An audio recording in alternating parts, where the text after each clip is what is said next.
Before our final exams, the campus heartthrob spectacularly dumped the high society heiress. As I was gnawing on a cheap bun, I sidled up to her, seeing she had no heart for studying. "You know, I look a lot like him. How about I ask you out?" She was silent for a moment, then took the matching couple's bracelet she had meant for him and fastened it onto my wrist. I shamelessly milked the situation for all it was worth, demanding $1 million from her every month. Without a word, she'd transfer me $2 million. After we got married, we had sex 4 times a week, always on schedule, service with a smile. Everyone said the great Victoria Sterling had finally found true love, until the day her assistant quietly told me, "CEO Sterling's new special assistant. I hear he used to be the campus heartthrob back in the day. Mr. Evans, CEO Sterling seems to really like him. She gave him that private lounge you love so much." Chapter 1. I went after Victoria Sterling for one reason: money. She was the type to throw money at her boyfriends, a total fool for love. Back when I was so poor I was eating stale buns to survive, I was insanely jealous of the campus heartthrob, Ethan Lancaster, who wore a $2 million watch before he'd even graduated. What I couldn't understand was why he'd toss aside a rich girl like Victoria for some impoverished student he wanted to run off with. So, the moment Ethan slapped Victoria and stormed off, I blocked his path at the classroom door. "Are you two really over?" He shot a disdainful look at my tattered clothes and contemptuously shook my hand off his arm. "Yes, we're over. So, can I go after her?" He looked me up and down, taking in my ragged appearance, and couldn't help but laugh out loud. "Sure, go for it. If you actually manage to win her over, I'll give you this watch." I stared at the $2 million watch Victoria had given him and nodded. But at the post-graduation party, when he saw Victoria arrive with her arm linked through mine, his smile froze on his face. While Victoria was in the restroom, he dedicated a song to me. When the lyrics "Two Timing Trash" blared from the speakers, the room went silent. All eyes turned to me. "Sincere Evans, you're a real bastard," Ethan Lancaster sneered. I knew exactly what I was to Victoria, a substitute, but I still opened a bottle of wine and poured the entire thing over Ethan's head. Then I smoothly took the watch from his wrist. "A bet's a bet. If you didn't want me going after her, you shouldn't have gotten engaged to that other girl." "Sincere Evans," Ethan roared and lunged at me, but a figure flew in front of me just in time. Victoria took the slap for me. She pulled me out of the bar, and we didn't say a word to each other the entire night. She must have been heartbroken, I thought, and I knew my place perfectly. I quietly followed Ethan Lancaster on Instagram. Every time he posted a new outfit, I'd buy the same one. I'd wear it on our next scheduled night together. And every time, when she saw me dressed in Ethan's style, the look in her eyes was an indecipherable mix of emotions. I knew she was secretly following Ethan, too. Every time she looked at me, it was like she was looking at the man she used to love. My best friend Leo was furious on my behalf. After all, I was her husband. But I thought it was great. I'd ask for $1 million a month and she'd give me 2. I pushed my luck and asked for $3 million. She sent me 5. With a life like this, who needs love? I was born into a family with neither love nor money. I would seize any chance to make a buck, no matter how shameless. As long as Victoria Sterling was still interested in me, I was going to do my part. On our first anniversary, Ethan updated his Instagram. He'd gotten a skull tattooed on his neck. The pain was so intense I nearly bit through my teeth, but after 10 hours, I had a matching tattoo on my own neck. When Victoria came out of the shower and saw the tattoo peeking out from under my purple shirt, the hand drying her hair froze. "What's wrong? You don't like it? Don't do this again." She showed no interest in my skull tattoo. "And throw out all your purple clothes." My heart sank. Purple was Ethan's favorite color. Was she tired of me imitating her old flame? It seemed my time as a stand-in was coming to an end. I mean, it must have hurt. She flicked my forehead. "From now on, I'll give you plenty of money, even if you don't imitate him." The next day, the housekeeper removed all my purple clothes. I never liked purple anyway. The housekeeper filled my closet with black clothes instead. I ran my hand over the exquisitely tailored fabric. Could it be? Did Victoria know that I liked black? But if I stopped imitating Ethan, what would happen to my job as his substitute? So I decided to test the waters. I asked Victoria for $8 million. She gave me an unlimited black card, a custom-designed one for couples.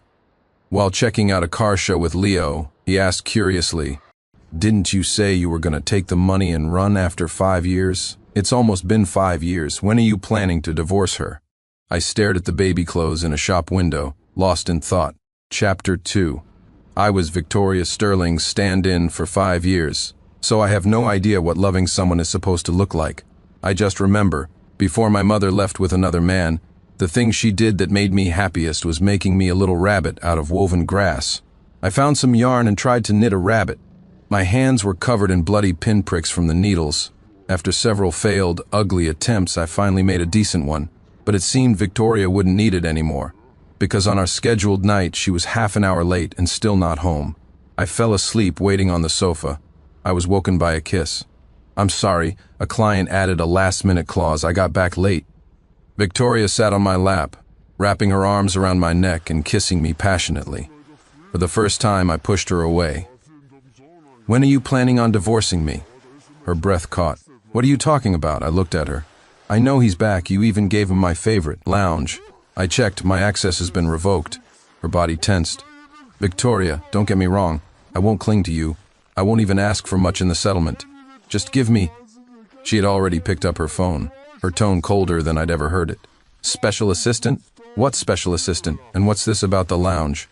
Do people not need my approval to replace my staff anymore? On the other end of the line, the HR manager's voice trembled. CEO Sterling, he showed us pictures of you two when you were dating. He also said that Mr. Evans stole you from him. Mr. Evans does look a lot like Mr. Lancaster, and those photos were definitely of you, CEO Sterling. We thought it was what you wanted. Victoria's expression was terrifyingly cold. Blacklist Ethan Lancaster from the entire industry. I want to see Mr. Evans's access to the lounge restored within the hour. Also, you can go to finance and pick up your final paycheck now.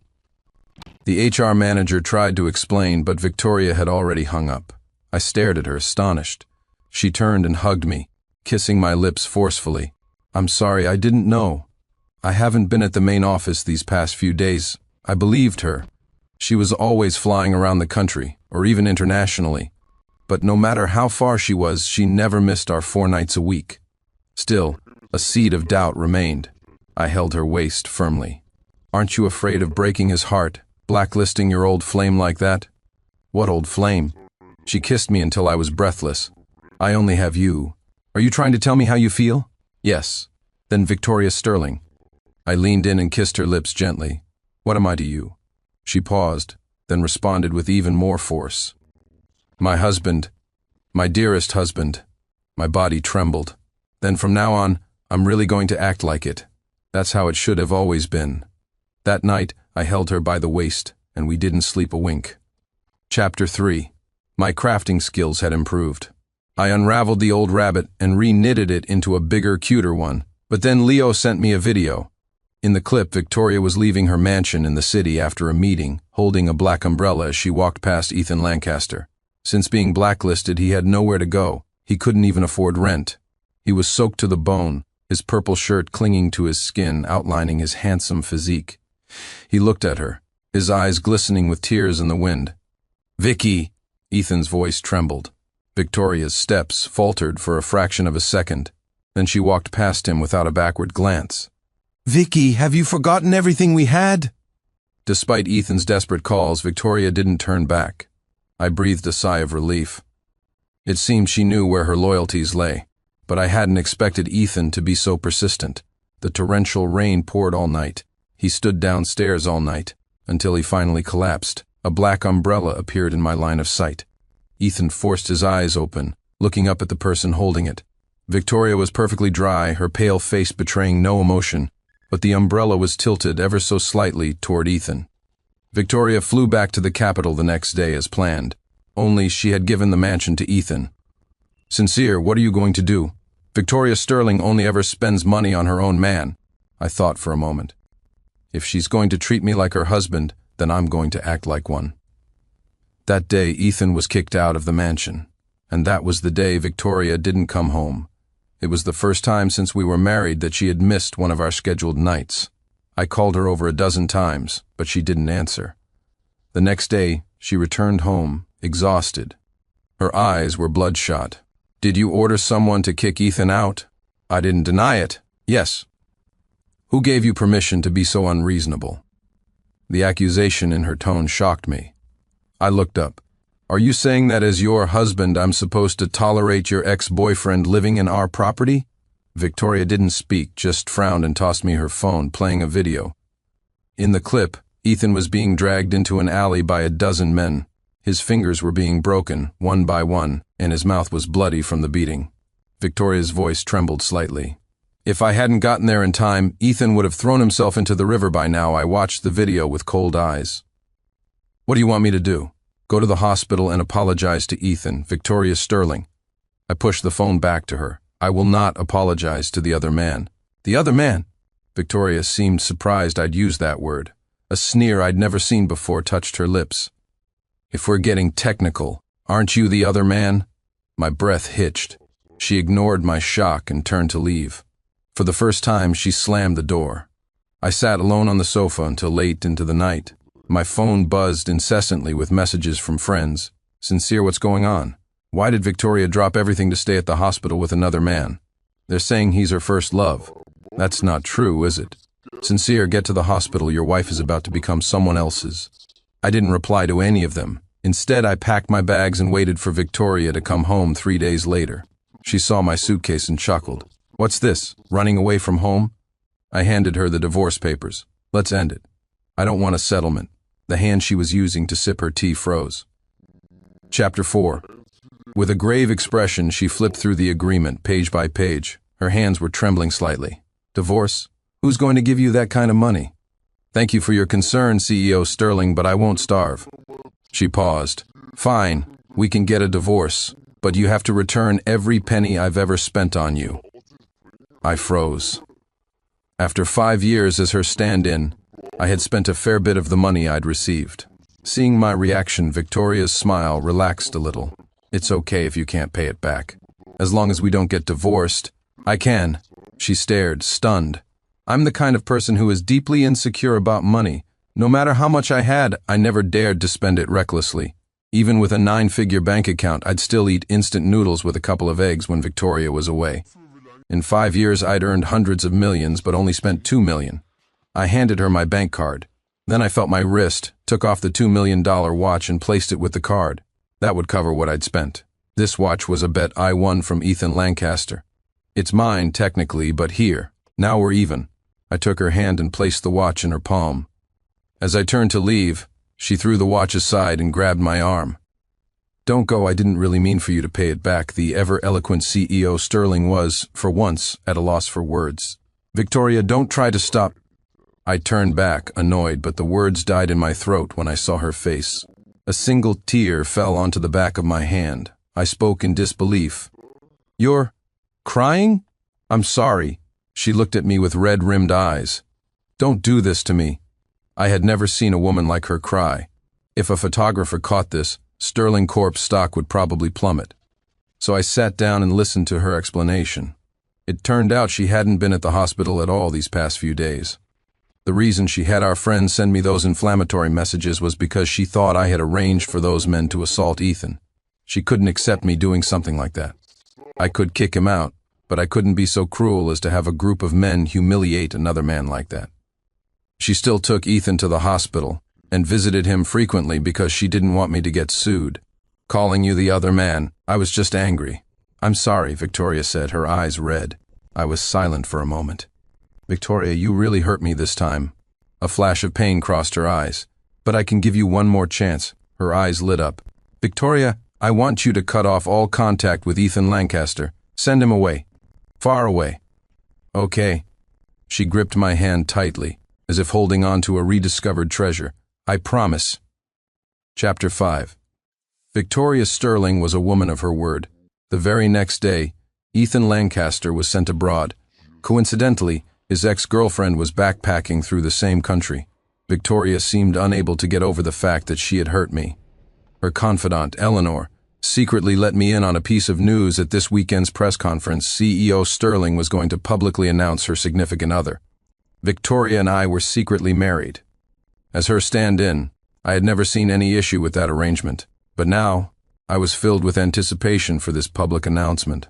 During our scheduled nights that week, she was more insatiable than ever. Afterward, she would cling to me tightly. "There's a press conference this weekend. I want you to come with me." I smiled, pretending I didn't know. "Okay." On the weekend, I arrived at the venue as planned. Victoria's special assistant, Eleanor, led me to a seat in the front row. The spotlight would hit me perfectly there. The reporters were already assembled, their cameras ready. Everyone wanted to know who the husband that CEO Sterling had kept hidden for so many years really was. Eleanor handed me a bouquet of roses, my favorite, Bulgarian reds. The petals were still glistening with dew. They had clearly been flown in. Amidst the palpable anticipation, Victoria Sterling made her entrance. Standing below the stage, I watched as her eyes landed on me, a suggestive smile playing on her lips. She looked right at me as she brought the microphone closer. "My other half is the boy I fell in love with at first sight in high school." Love at first sight? I froze. The curtains behind her were drawn back. The roses were taken from my hands and given to another man. "He is my first love, Ethan Lancaster." Chapter 6. I stared in shock as the languid man, dressed in a casual purple suit, walked slowly onto the stage. The spotlight wasn't on me. It was illuminating him, the rare purple flower. The man who was supposed to be halfway across the world wore a triumphant little smile. Victoria Sterling, my friend Leo, shot up from his seat, slamming his hands on the table. "What is the meaning of this? Her husband is right here." He shoved me toward the stage. Victoria's gaze swept past me. Her smile turned cold. "Do I really have to expose what you did in front of the media for you to finally give up? What are you talking about?" My voice trembled as I looked at her. Ethan's eyes immediately reddened. A flash of pity crossed Victoria's face.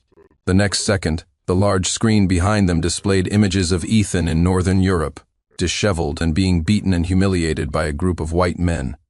"Sincere Evans." Victoria looked down at me. "I already sent him away like you asked.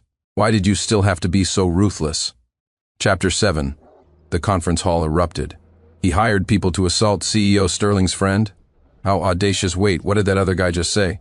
"That this is CEO Sterling's husband. But didn't she just announce the guy in purple?" An entertainment reporter immediately sensed a story. "Something's not right. If the man in black is her husband, then the man she just announced is the other man exactly, and CEO Sterling just said she sent the man away at the black-suited man's request. Why would she listen to him if he wasn't her husband?" Victoria cut through the noise. "Everyone, I need to clarify something. Mr. Lancaster is not the other man." Her eyes fell on me. "This gentleman, Mr. Evans, is." With that, a series of photos appeared on the screen. They were all intimate memories from her time dating Ethan. At an amusement park, while Victoria was busy making a peace sign for the camera, Ethan leaned down and took a bite of her ice cream. On a roller coaster, a terrified, screaming Victoria had her eyes covered by a laughing Ethan. In a classroom, the moment Victoria stole a glance at Ethan was the exact moment he snapped a photo. Scene after scene of sweet, youthful memories transported everyone back to their teenage years. Many reporters, recalling their own pasts, covered their mouths. "Oh my God, that's so sweet. It reminds me of my first love." It seems no matter how much time passes, you never forget your first love. You can see it in her eyes. CEO Sterling is so in love. If it was so good, why did they break up? Ethan took the microphone. "Before our final exams, Vicky and I had a small fight. Mr. Evans took that opportunity to confess his feelings to my girlfriend. We were both angry at each other. By the time I wanted to make up, I saw him kissing my girlfriend." He choked up, taking a moment to compose himself before continuing. "I thought Vicky didn't love me anymore, so I found someone else." "You're lying." Leo Morrison was fuming. "You broke up with Victoria because you wanted to run off with that impoverished student. Sincere asked you if you two were really over, and he even asked if he could pursue her. And you said yes. Then you found out your new girlfriend was not only broke but was also a gold digger, so you remembered the perks of dating a rich girl. You knew Victoria was married, yet you shamelessly tricked HR into hiring you as her special assistant. If anyone's the homewrecker here, it's you." Victoria's expression tightened for a second, but she quickly recovered her composure. The reporters were confused, looking at each other. "If what Mr. Morrison says is true, then it's not really cheating, is it?" "It was just a lover's spat." Sincere Evans took it seriously. "That's just meddling, but Ethan Lancaster himself said Sincere could pursue her. If a couple gets to that point, they might as well break up. At the end of the day, Ethan said it himself, he can't blame anyone else." Ethan hadn't expected things to turn out this way. He anxiously tugged on Victoria's sleeve.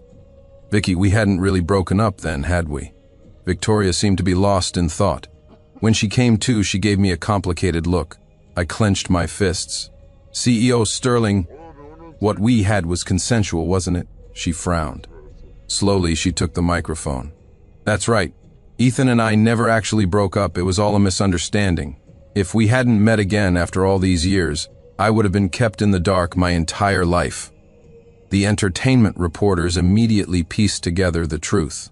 So, Sincere Evans took advantage of their fight to kiss Victoria, which made Ethan give up in despair and find another woman. Then CEO Sterling saw Ethan with someone else, so she had no choice but to be with Sincere. Neither Ethan nor Victoria denied it. The reporters immediately turned their cameras on me. Scandal of the year, knowingly the other man for 5 years. Thank goodness CEO Sterling and Mr. Lancaster cleared up their misunderstanding, or they would have missed out on a lifetime together. Sincere Evans. What a joke of a name for a man like that. What nonsense are you all spouting? Leo, furious, tried to rush forward to argue, but I grabbed his arm. I looked at Victoria. So, you want a divorce? She hesitated. Then she nodded. Of course.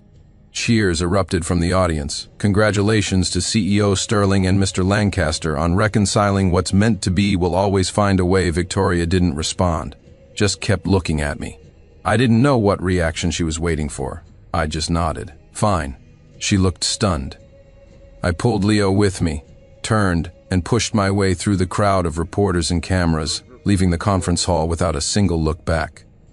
When the divorce papers were delivered to me, Victoria's confidant, Eleanor, looked at me with a mocking expression. Leo was livid. What are you looking at? He'll sign it right now and I'll bring it back to you. Oh, Mr. Evans won't sign it, Eleanor chuckled. Who else is going to give him that kind of money if he leaves CEO Sterling? This agreement says he leaves with nothing. He wouldn't dare. Who says he wouldn't dare? Leo was jumping with rage. I quickly pulled him back and looked at Eleanor. I'll take the papers. I need some time to think it over. Eleanor made a be my guest gesture. As you wish. As Leo and I turned to leave, I heard her make a phone call. Yes, CEO Sterling, just as you predicted, he won't sign. It seems his talk of divorce was just another tactic. From the other end, I clearly heard Victoria let out a short, derisive laugh. But she had no idea. I was really going to sign. Chapter 8. Back at the house, now empty except for me, Leo stomped his feet in frustration. Who does she think she is? She's the one who called you her husband, and now she pulls this stunt, making you fall for her and then kicking you to the curb. Is this what all you heiresses do for fun? Who said I fell for her? Leo pouted. If you didn't, why did you come back here? Aren't you here to pack up the evidence that you did? My hand, which was packing up my craft supplies, froze. Then, feigning nonchalance, I put the knitted rabbit into a storage bag. Of course not. Then I put the romance journal I'd been writing for a year, the photos of me and Victoria, and the handmade ring I'd made for her into the same storage bag. When I left, I didn't want her to think I was in love with her.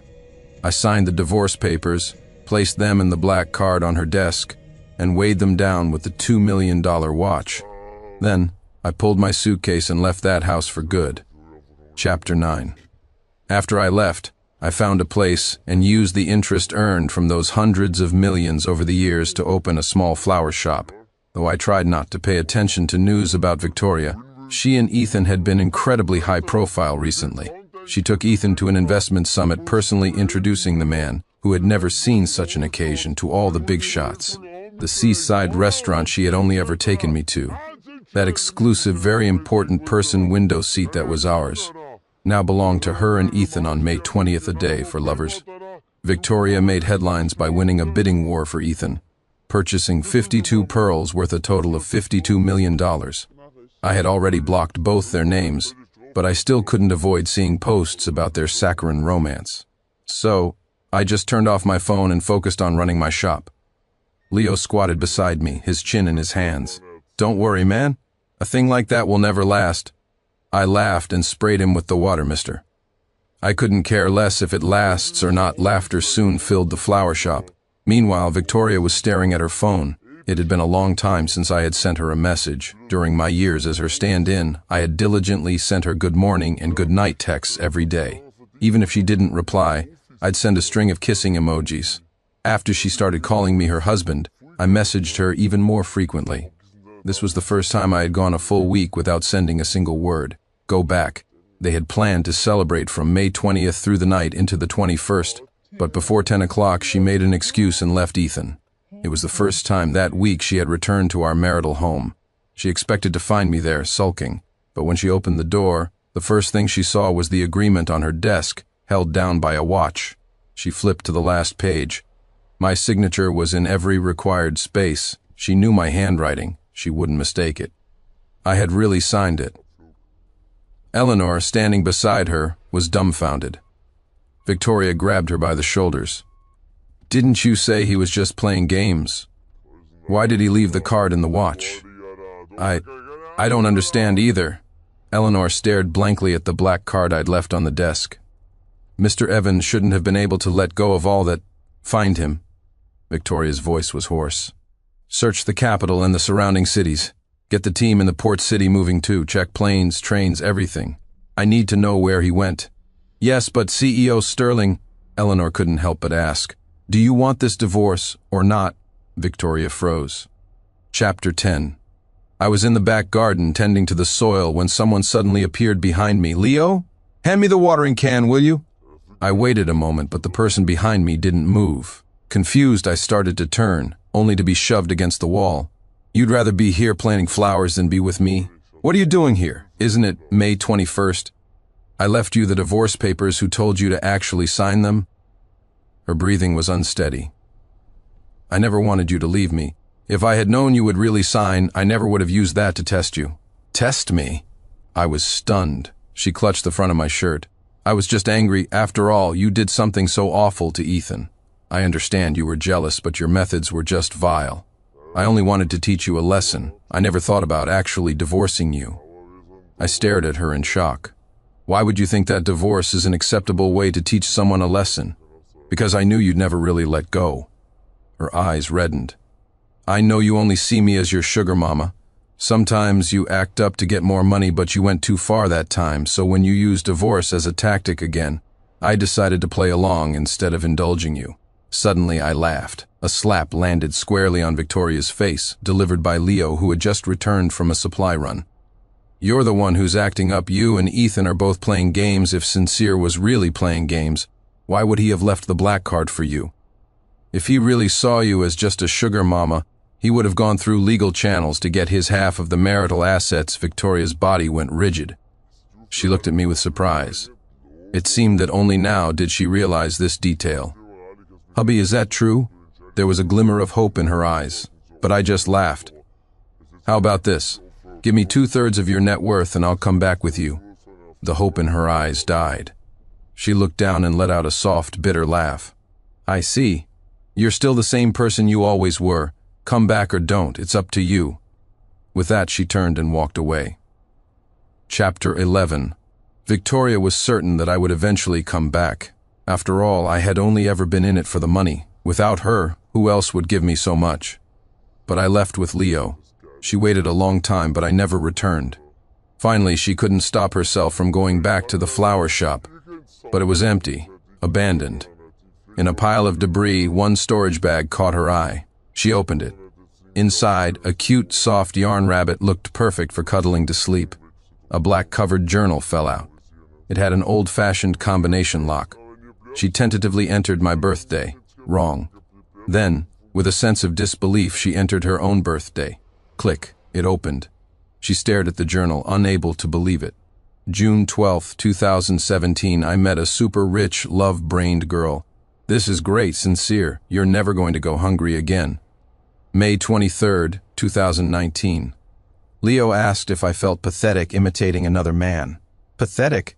I used to starve. Now I can have a feast whenever I want. What's a little acting?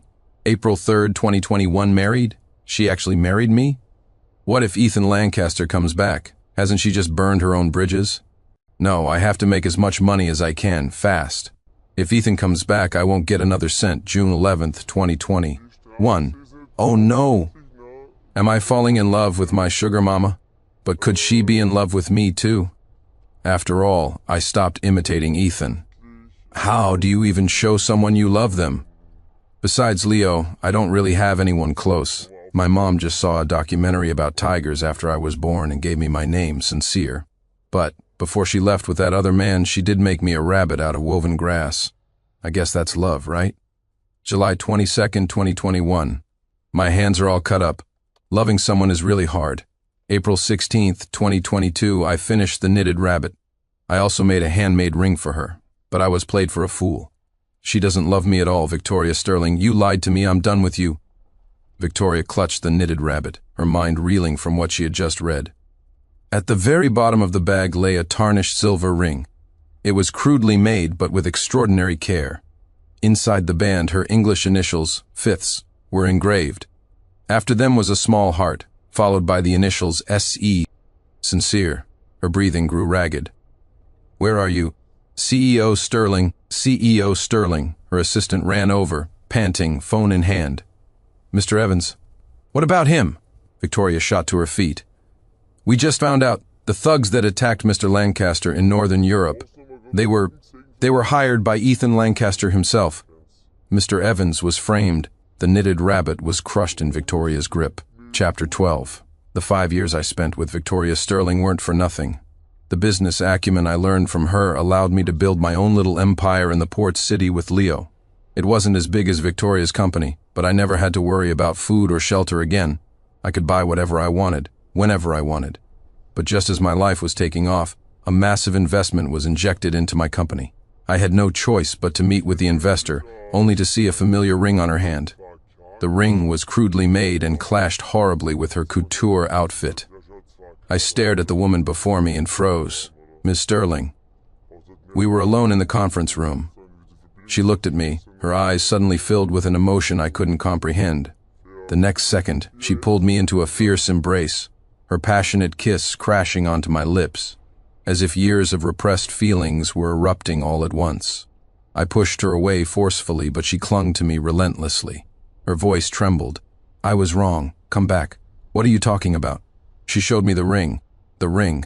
I love it. And Victoria Sterling loves Sincere Evans very much. My breath caught. Weren't those the initials I had carved into the ring? You should take that off. It's ugly. I couldn't even bring myself to look at it. But she smiled. Not at all. It's beautiful. I love it. Miss Sterling, we're divorced. She didn't answer, simply produced a document. A property transfer agreement? My eyes widened. She nodded. You said before that if I gave you 2/3 of my fortune, you would come back.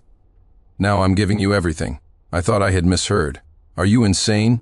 You'd throw away your life's work? She looked at me. How is it throwing it away? I found you, didn't I?